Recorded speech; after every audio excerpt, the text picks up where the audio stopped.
Very good morning to you. Today is the 11th day in the month of November 2024. Yes, it's a new week, a brand new working week to start off and understand that there is no time. There is no time for procrastination, no time to delay, no time to keep saying, I will, I will, I will.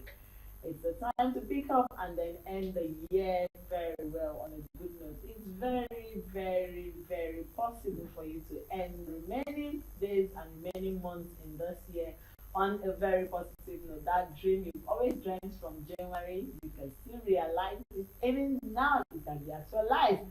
Welcome to Family and Values on Galaxy Television, where we are reaching out for the stars. It's a brand new week and it's going to be another promising, educative, informative week here on Family and Values. Family and Values is a show where we discuss everything that has to do with relationship, your relationship, my relationship, your family, my family, the values we have forgotten, so we remind ourselves. And those controversial topics you don't want to talk about on the show here in our little fellowship, we talk about it with our experts, ranging from all sectors of life. We bring in the reality, we face the reality of family, because what if you don't have a good family, definitely the society would not be good. But if you have a better family, watch out, it's going to be a better society. So Family Values is here to remind you of those values that you have forgotten and make you understand that it's still important. Family is everything. Yes, we stream Mondays to Fridays all the way on Galaxy Television, 9 a.m. to 10 a.m. is when you see these pretty faces. If this is the first time you're seeing this face on your screen, my name is Princess Joy Ayo Abu. I love the way the Abu sounds, It's a bright new week and we are having victory for everyone who has sent us wonderful day, who have sent us bright morning. Yes, the roads are a bit busy. That's what you expect from a Monday morning. The traffic will definitely show up, but you don't let that get to you. Come on, shake it up. Get your place of work. Put in positivity and attitude, and of course, you will achieve what you want to achieve. We are streaming on our social media platform, yes, on YouTube. Go to our YouTube page so that you get this beautiful show streamed and watch. And you can download the Galaxy mobile app on the go. Watch us everywhere. And we are on Star Times, it's just exciting how we are able on your faces. You turn here, we are there. You go this side, we are there. Yes, that's what family is all about. Being there for each other. And I'm not always on the show alone because I have a family here. I'll say a very big thank you to one that started the show with us this week. Everyone that is making this week's production a successful one. Starting from today, I want to say thank you to everyone. But special thanks to my better half, my own, my very own on the show. Today is Monday and the brightness coming from the studio is amazing. I'm excited, because my better half is giving me the touch of let's make it bright. Let's make it bright. Let's do that for Mama Gen Z. Good morning. Yeah, you gave us the brightness this morning. I'm fine, and you? Bless God, we are here. To the glory of God, He has given you another opportunity to be able to, unwind, deliver, make sure that all is well. Because, like you said, for a strong family, you have a stronger nation. For a very great family, you'll have a great nation. So it starts from the family. So every morning, I want you to have a new opportunity of higher version of you. Every morning, have you have the opportunity, but that opportunity is now very new for you to have a happier version of who you are, of Glory, of Magdalene, of Johnson, of Mr. Teslim, Mr. Jolie, of Crown, of Joy, Princess. So of everything that you believe in, who are you? So you have an opportunity. So to the glory of God, we are here. My name is Olori Jokia. My friends call me Olori Age. I hope your weekend was splendid. So Christmas is around the corner. December is very close. And December is not waiting for anyone. So if I were you, start planning, start moving things, start putting things in check, even your account, even spending. Put everything in check, and even how you make that money, because there's a well in front of you. How you deliver with that well depends on it. Let's enjoy the today's show and let's dig deep into the knowledge God is going to reveal to us this morning. Listen to the knowledge God is going to reveal. Do we have any birthday shout out this morning? Our own pastor Ebenezer Diaolu, who has always been on the show, had another year over the weekend. So happy birthday to Pastor Ebenezer Diaolu. And today is World Veteran Day. All the veterans. All those eating vegetables. eating. So it's the green, the grass is so green. it's actually healthy. Yeah, it is. It's healthy though. It It's makes healthy. the life, it gives you a healthy life. So everyone celebrating today, we wish you the very best of today. We pray 11/11 is a beautiful day. So it's going to be a splendid one for you. And those having anniversaries, we love you. Talking about 11/11, this day reminds me when I was in secondary school. It's always a dreaded day in Carolina in secondary school because it's a day every secondary school. We talk about values, it didn't start from now. 11/11 November. In fact, it got to a point they'll say, don't even, there are 10 problems you don't go to school. Wow. Because they declared like a very rowdy day, like come out and showcase who you are. That's when they say the quote and unquote courses will definitely come out to eat. So it's always a very dreaded day growing up, in secondary school. But that's value 11/11. Yeah.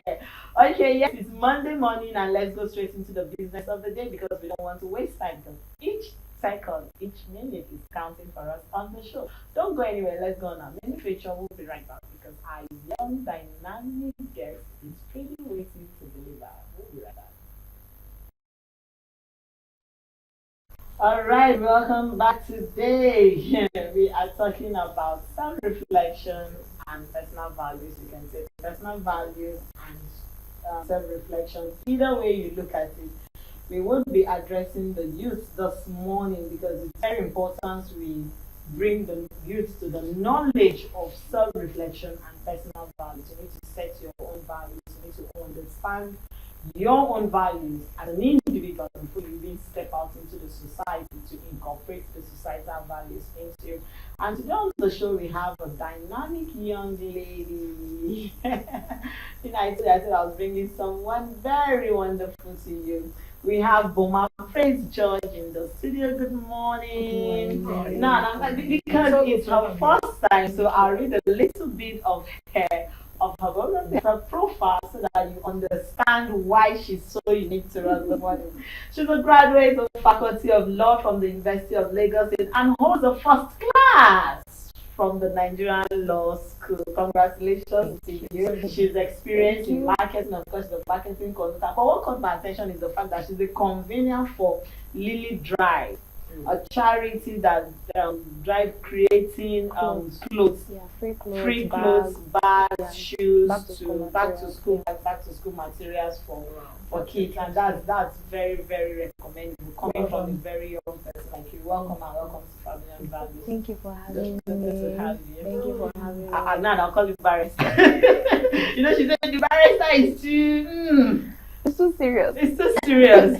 But you carries weight. Yes, it carries a lot of weight. So I just felt lawyer, so that it's just very low key. Okay, so that to be low key. Yes. Well, how was it like coming out with the first class in law? First of all, thank you so much for having me here today. It's really lovely to be here. Good morning, everyone. I think I was surprised. I was surprised when I saw the first class results because I wasn't someone who went to law school seeking the first class. I just went to law school to fulfill law righteousness. Law righteousness. Yes, because I had done supposed to be 5 years in Unilag, but because of the strike and the strike that coincided with the year COVID happened, I ended up doing it for 6 years. So I remember I wanted to just be back and just do what I wanted to do. At that time was management consulting, but then one of my seniors told me, you have already gone this far, just like the degree, the education, and just complete it so that your family can at least say they have a lawyer. And then, which is something I'm also going to talk about today, in relation to values. And I tell this to people who are in school that rather than focus on getting a first class, focus on being the kind of person that gets a first class. and then see the results, so like putting it together. All right, you see the result. Talking about today's topic now, personal values, personal reflection. What does value mean to you? What values do you define yourself with? What values do you associate yourself with as an individual? What are your personal values and personal reflection? What does it mean to you generally? Because you said, I'm going to talk about this. I know you have a lot of values to dish out to the young ones out there, to your youth, to young people. So Yeah, values to me, I would say that your values are like a compass, right? They're a compass that guide how you live your life and how you treat other people. Basically, the kind of decisions that you make in life.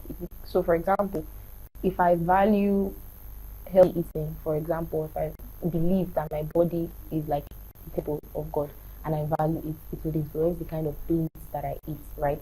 Your values will determine maybe how you spend money. So, for example, if you believe that generosity is important, your value determine, okay, when I receive my salary, I'm not just going to spend everything on myself. I'm going to give some to the less fortunate, or I'm going to give some to my parents. And so your values are like a compass for your life. And for me, I'm a Christian, right? So first of all, like my values stem from the teachings of the Bible, right, from Jesus and what he told us to do. And I think two major commitments, right? Love God with all your heart, all your mind, and number two, love your neighbor as you love yourself. I think those things are very important, especially as you treat other people. And I believe that if we all had values like that, like do unto others as you would have them do unto you, it would really improve the nature of our society as a whole. For example, people wouldn't steal, because if somebody steals from you and you feel bad, you'll be like, I don't like how I feel, so I don't want to do this to someone else. So that's what I think of when I think of values. That's what they mean to me. They're a compass for my life and sort of like the foundation for everything that I do. all right, foundation for all that you do. Nice one. Okay, let me come from this side. What is self-reflection? And how is self-reflection, to an individual who wants to understand what self-reflection is all about? How does it work with that? Okay, so self-reflection is okay. So let me start with self-awareness, right? So I feel self-reflection leads to sort of like self-awareness, right? So self-awareness is basically you, as the term is, being aware of yourself. Like some people, do you know that some people like can move through life? I don't know if you've ever been in a situation where you do certain things and then it's someone else that tells you that, oh, this is how you are, kind of like me, like I'm that kind of person. But then by the time you sit down with yourself and actually think, you now become aware that, oh, this is actually how I am. And to self-reflection that leads to that self-awareness. And the benefit of self-awareness now lead me to the benefit of like self-reflection is that it helps you to catch yourself before others catch you. So, for example, if you are self-aware, if you self-reflect and you take time to think on your actions, think on your beliefs, and you become self-aware and say, okay, this is how I am. Before someone else tells you that, oh, maybe you are always late, or maybe you eat too much, before someone else has to tell you that, you will catch yourself, and on your own, you self-regulate and say, okay, I'm going to start going to the gym, I'm going to start eating healthy, I'm going to start waking up early. So that's the process that self-reflection starts. Self-reflection is basically just the process of sitting with yourself, even if it's every morning or at the end of every week, and just asking yourself questions, looking inward, analyzing your life, analyzing the actions that you've taken. So when people hear of self-reflection, they think it's a big thing, but it's just as simple as saying, okay, today I woke up, or today when I was on the road, this driver, he overtook me and I was very upset. And maybe I insulted him. Self-reflection is just asking yourself, why did I insult him? Why was that my first reaction? What would be something better that I would have done? That's just self-reflection. Sitting with yourself and asking yourself questions to know yourself better and understand your actions better. Know yourself and understand your. Now, you've talked about self-reflection, you've talked about values, you've talked about alone, but how does all this shape an individual's life, especially in choices? Just like you said, why is insulting the downfall the first option?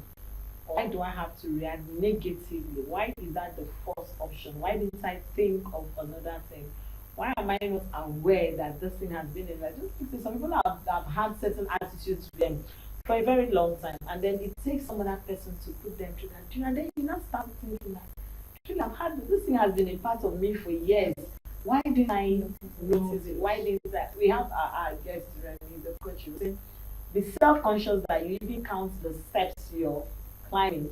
That's how conscious he makes you realize that even when you're climbing those staircases, be aware that count them, it brings you to the level. So how does all this now shapes an individual life, especially when it comes to great successes? Okay. So self-reflection. Let me put it like this: when you self-reflect, you become self-aware, and when you're self-aware, you can correct the wrongs in your life, right? Or you can amplify the things that are right. So, for example, if you reflect on your actions and realize that, oh, I'm actually a kind person, but you just need to put structure in place for that kindness. Now, some people, there are some people that are kind, but because they don't put a structure to it, they now feel like they're unkind. I'll explain. So, for example, you might be the kind of person that when you see someone in need, you want to give, right? You just have that instinct to give, but because you haven't learned that you should have a budget for generosity, like even from your salary, you should have a budget for generosity. Because you don't put that structure, you say, okay, once a month I will give to somebody, because it's something that you have never actually thought of, that this is a value that I have. Your maybe your other value, which is to have enough, right, will overtake that instinct to be kind, right? So, for example, if you get a salary of 100K, you might want to be kind, but by the time you remember I have so many bills, your desire to make sure that you are able to fend for your family will overtake that desire to be kind. And so what then happens is that you don't have the opportunity to be kind. But when you become self-aware and say, okay, kindness is something that I actually want to do, and you sit down and you self-reflect, you now say, okay, let me put this structure in place. It now influences your decisions, right? So, for example, when you self-reflect and you realize that, okay, I'm the kind of person that truly, I'm a latecomer.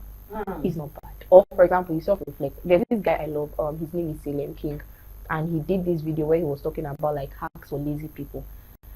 And a lot of people like associate, like they say laziness is a bad thing, right? It is, right? But then I remember there was a time my uncle gave me a definition of laziness, and it was like laziness is just the unwillingness to do something.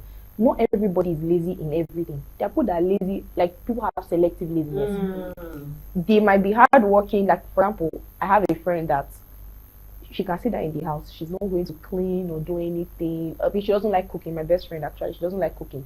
But when it comes to cleaning, arranging the room, that is where you find her. And somebody might say, oh, she's lazy in cooking. No, she just has selective laziness. So when you self-reflect and say, okay, this is what is wrong with me, right? This is something that is wrong. It will not influence the choices that you make. For example, when you self-reflect and realize that, okay, you are actually lazy in regards to cooking, how that influences your choices is that, okay, maybe you put structures in place to say, maybe I can meal prep earlier in the week, so that the time when I have to cook, the pressure of going to the market, the pressure of doing everything all at once does not overwhelm me to the point where I just say I'm not doing it. You put those structures in place.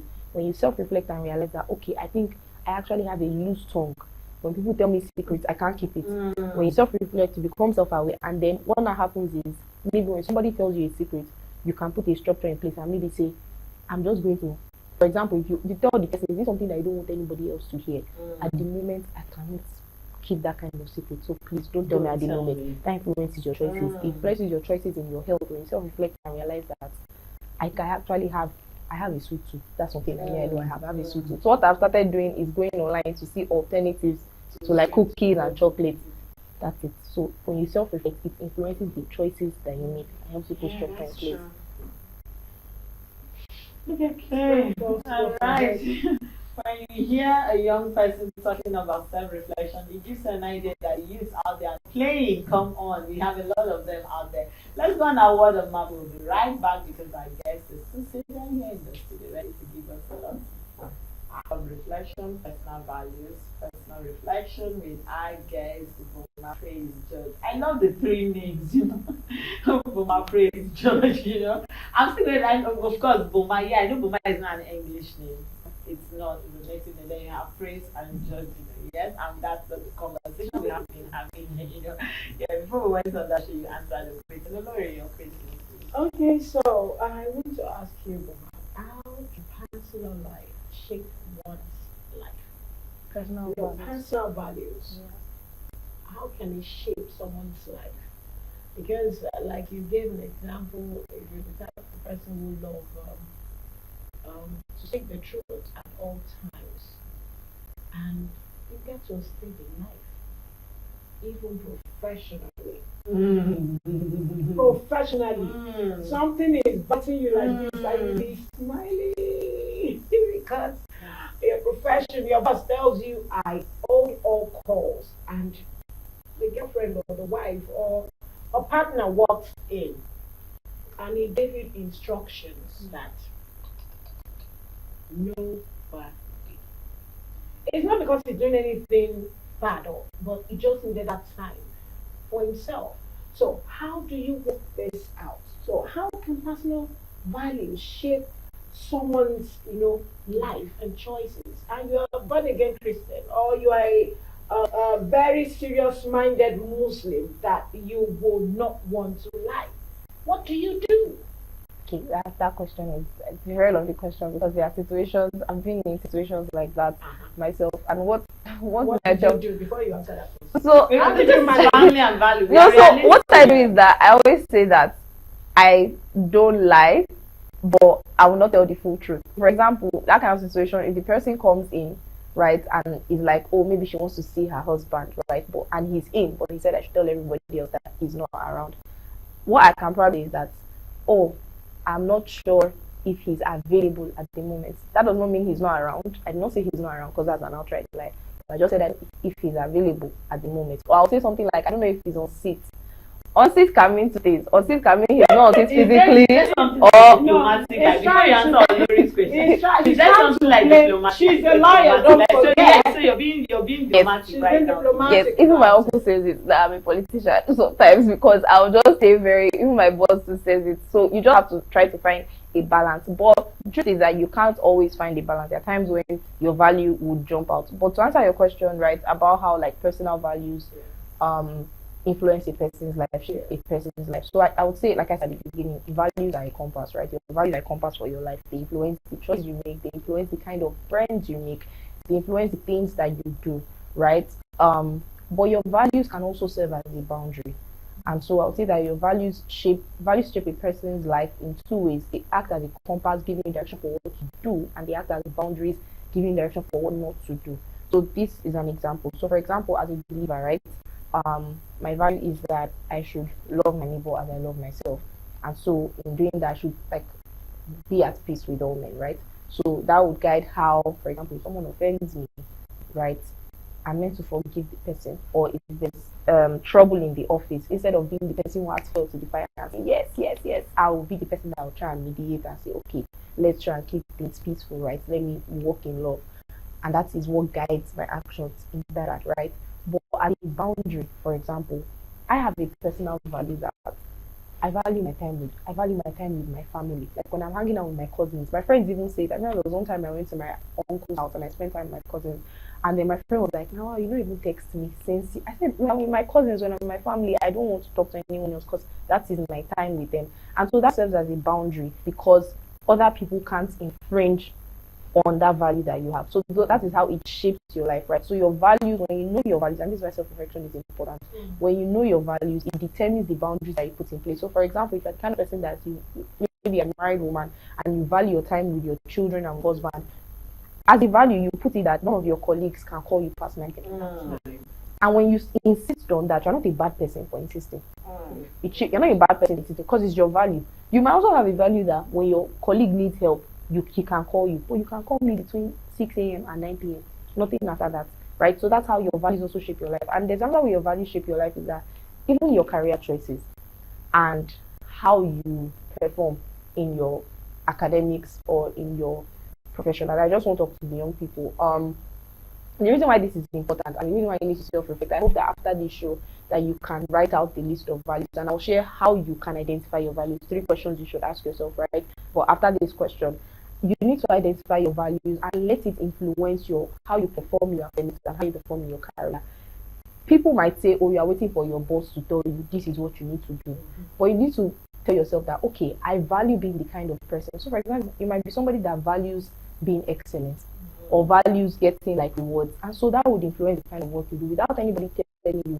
You make sure you do your work on time, you are diligent, you make sure that you submit your work on time, you make sure that you do excellent work, right? And that guides the decision you make. Even in your career, as a person, you can decide that one of your values is that you don't want to do anything that would harm the environment or harm other people. So by extension, you won't engage in illegal activities, right? You won't engage in fraudulent activities. That would guide the kind of career choice that you make. And so that is how values shape your life. They serve as a compass for your career choice, your friendships, right? Your relationships, but they also serve as boundaries for your own personal life. All right, you've said a whole lot, but now let's look at the society at large. Now, because you said something that you give out the three ways, and that's probably your final word to add this thing and the time the show goes on. How do you balance personal values with societal expectation as a young lady? Yes, because you are young, you have the young community. I'm sure you've had circle of friends that say, young is too much of them. Every time you're always conscious of, like, just like you said, somebody said when you're with your cousins, you don't chat to anybody. That's your own value. That's what you have. You've taken family as key. There are some people that even with their cousins, even with their mom, anybody they can leave that gathering and take a walk. So as a young lady, how has your personal values affected the societal expectation? Because the society has a whole lot that expects a whole lot, especially from the young generation. Okay, thank you so much for that question. I think this is important because we are currently in my generation, right? And generation really after me, what people term as Gen Z. We are very, I would say, we're very outspoken, but we're also very adamant about what we believe. So if we believe that black is black, we don't move, we don't shake. It's just we believe that what we believe is right. And that sort of clashes because when you have your own values, right, things that you perceive to be your values, and the society comes with their expectations, it clashes. But it's not every time that you must say, "Oh, I'll just stick to my value." When you find that your values are clashing with societal expectations, what you need to do in that situation is sit down again, self-reflect, right? Why do I even have this value? Is this actually a good value to have? What benefit in the long term does this value add to me and to the society? And then analyze the societal expectations and say, okay, these societal expectations, why did they come into place? Are they good? Are they bad? What is the value of that? So for example, let's say as a lady, right, society expects you to try to look for something that, okay, so maybe society expects you as a lady. You're married at this age, by now you should be in your house, you're done with school. You're working probably, or you're married. You should be married. You're 20, early 20s. So that is like a lot of pressure, right? So you sit there and say, okay, when they say they want me to be married at this age, why do they want to be married at this age, right? And you analyze, and you can ask me your family members, like my uncles now and my aunties, they ask me jokingly that, like now I'm 25. Like, what's going on? When are we going to have somebody that is your husband? And I'm just like, I'm not ready for that. And you need to know why are they asking that? It's their own experience, first of all. In their generation, people married at earlier ages. And also they sort of had things in place. Financially, in their time, when the economy was a lot better, the naira was a lot stronger, you could marry at an earlier age, you could settle down at an earlier age, and financially you'd be okay, right? But now, in your own generation, you realize that the economy is doing something, and so then you have to, as a lady, do that morale to make sure that you are able, because in this day and age, you can no longer say that, oh, the man is going to be the provider, sole provider. Both of you have to contribute together to make sure that your children have a good life. And so as a lady, if you say that what I currently value is being able to provide a good life for my children, I want my children to go to the best schools, and if you say that that's a good value, and then so that when people now bring societal expectations of marry early, you can place your values before them and say, I want to give. It's not like as if I just don't want to marry. Trust me, I would love to marry now, but I want to give my children a good life. I don't want to get married and be calling you my uncle that, please, I want to give my children, no, I want to give my children a good life. And so by the time you place that value, and this is something that I want to say to the young people, don't say it in a rude way, because that's what some young people tend to do, right? Because they're trying to get there. And I get it. I mean, I'm also a young person, and I've had times when I have conversations with my uncles or with my aunties, and it's just like they're not getting what I'm saying, and then you want to make your voice heard, but you don't want to spoil that relationship. That's also a value you should have. You should be someone who values relationships. The person is not telling you because they hate you; they are telling you from a place of love. But so you, from a place of respect, first tell them thank you so much for even caring enough about me to bring that expectation. But this is my value, and explain it to them, and hopefully they understand. But if they don't, you can firmly but in a loving way stand on your values. But in a second way, there are times when society expects certain things of you that are good. And that's why I said you need to analyze it and say, okay, which one is good and bad. For example, society might expect you as a lady to be moderately dressed, to not be out late at night, to not expose yourself. And you might say, they don't give that instruction to boys. But it is that when a boy is walking on the road by 9 p.m. or 10 p.m., he's not afraid.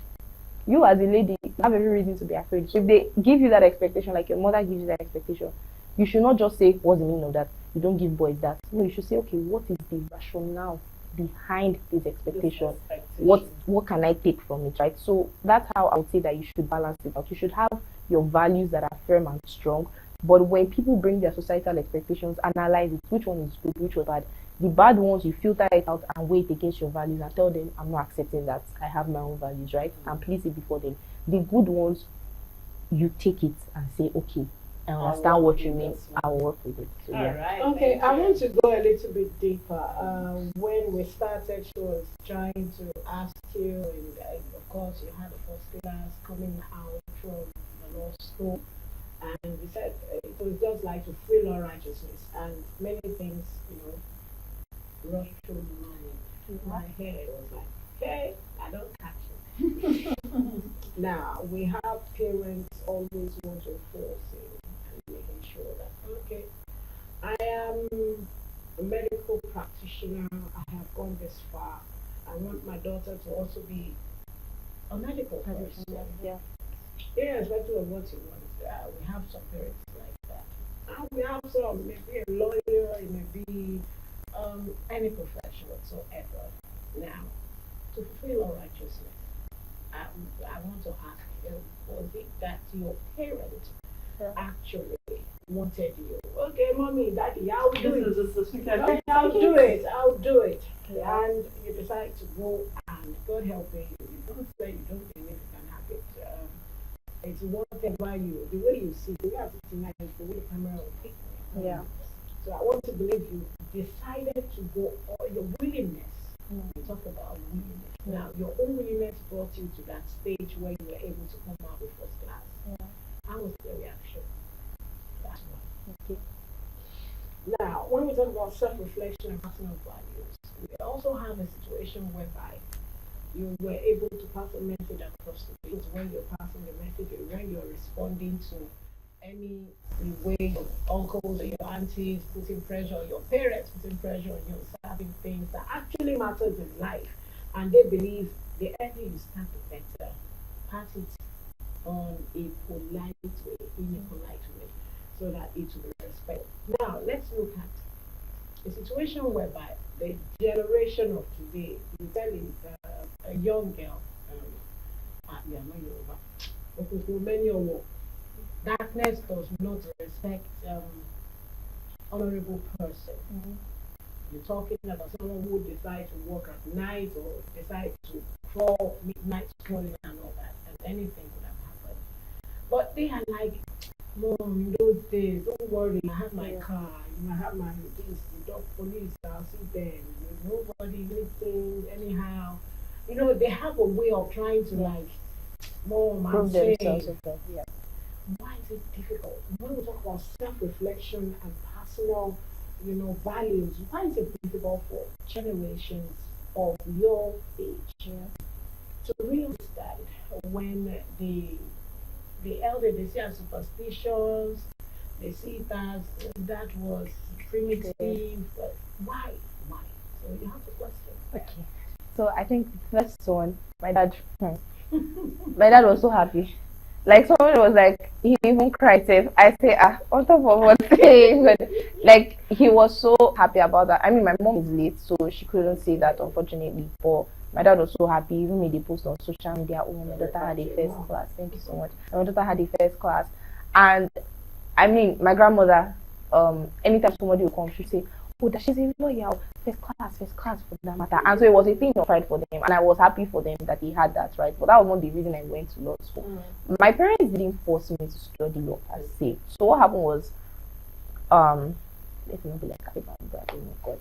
So the thing is that from when I was in junior school, I was, what you call a bright student. So I was good in math and all those things. And I remember when I went to SS1, which is something I also talk on, as a parent and as a teacher, if you're a teacher watching this, please don't force someone to take a path just because you think they'll be good in it. You can encourage them. You can tell them the benefits of that path, but don't force them into it. Let them come into that decision based on their own understanding. I remember then I was in JS3.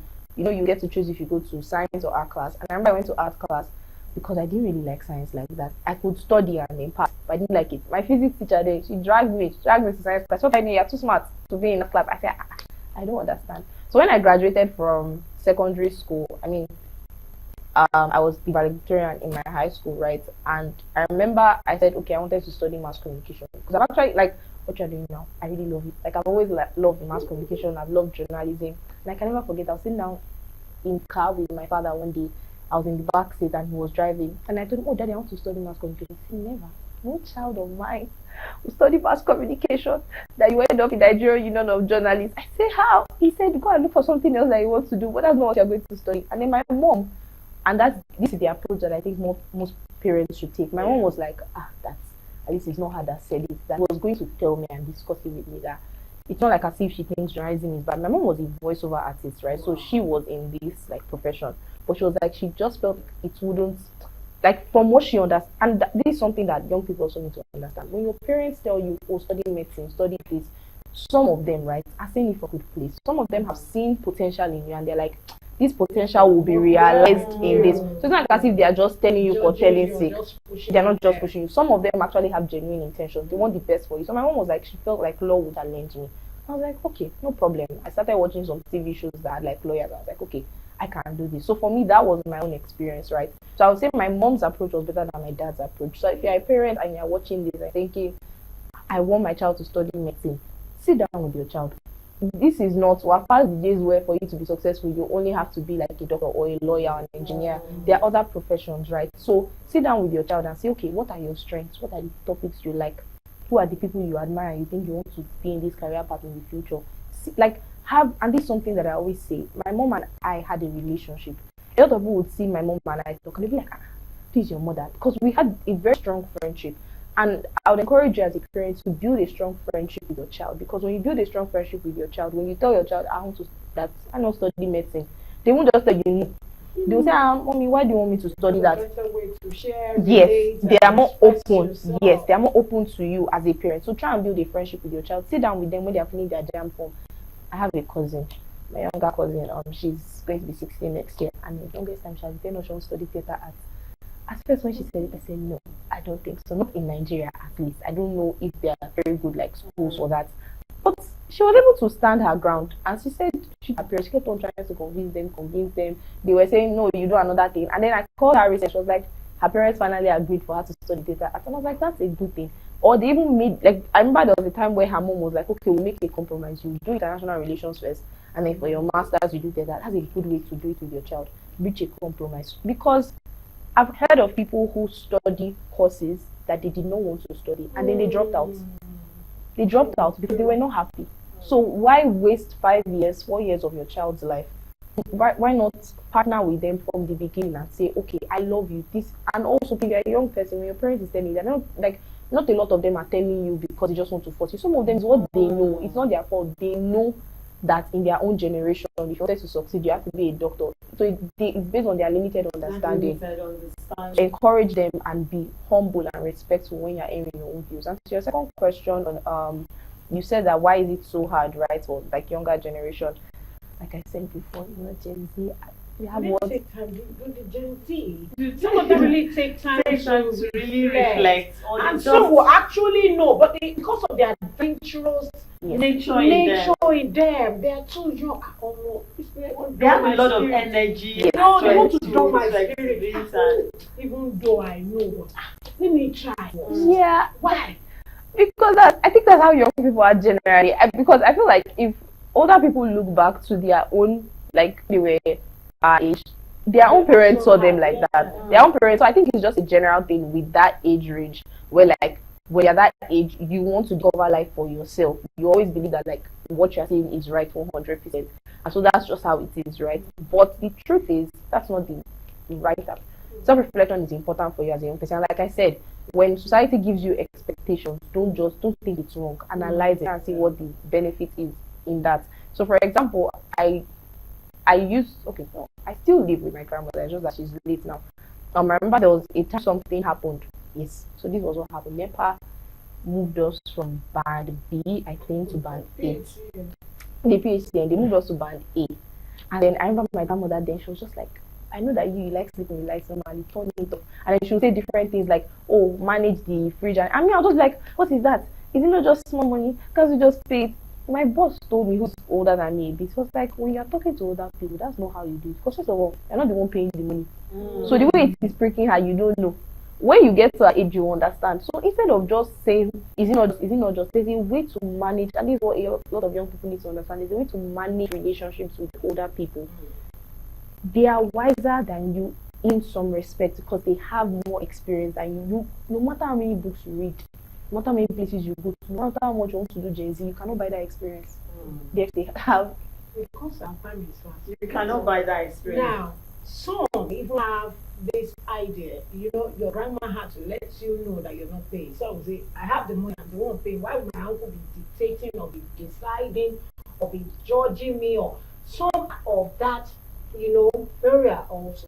What's your view and your message to them? And now because our time is running up, the three ways to that you mentioned, to identify your values, to talk about their values and understand their values, just to wrap it up. And so briefly, for that young person who is currently in a situation where you're living with your parents and they're telling you what to do, and just like, I know what my own values are, I know what is right.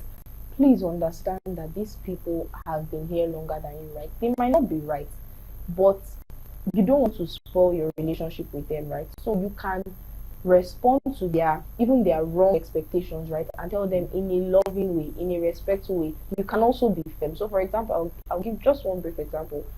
My pastor said something about, like, let's say you are a young person and you go to your parents' church, but you want to move churches because you're not growing in your parents' church. The way to do it is not to wake up one morning and just say, I'm not going to your church again. But you're still living in your father's house, so you're still eating it. So you can't do that.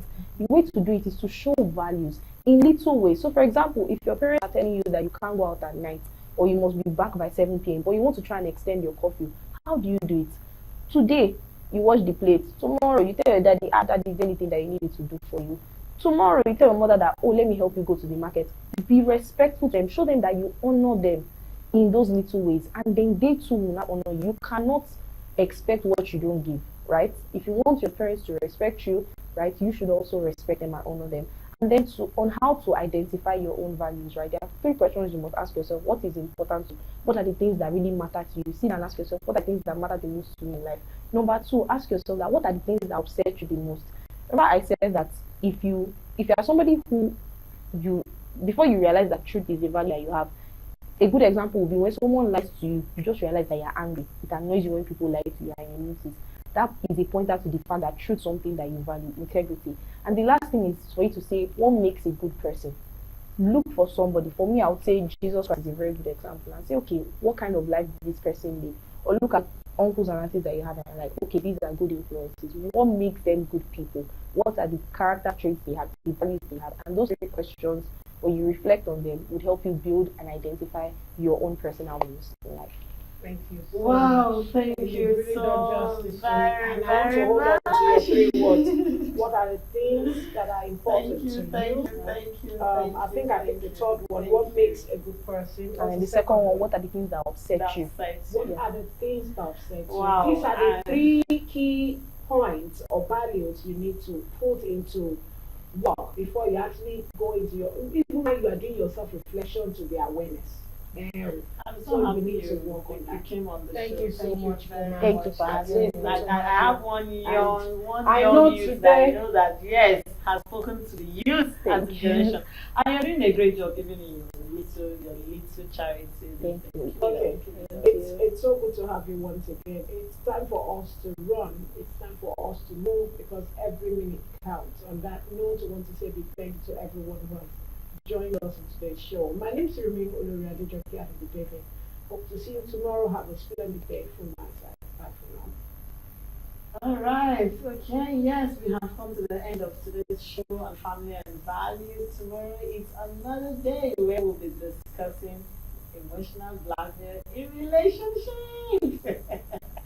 Yes, I know you've all been waiting for this particular topic, and I guess we'll be here to discuss this topic. So, tomorrow, of course, we see these pretty faces on your screen. The next program is up next on Galactic Television. Thank you, and have a great working Monday. Stay blessed.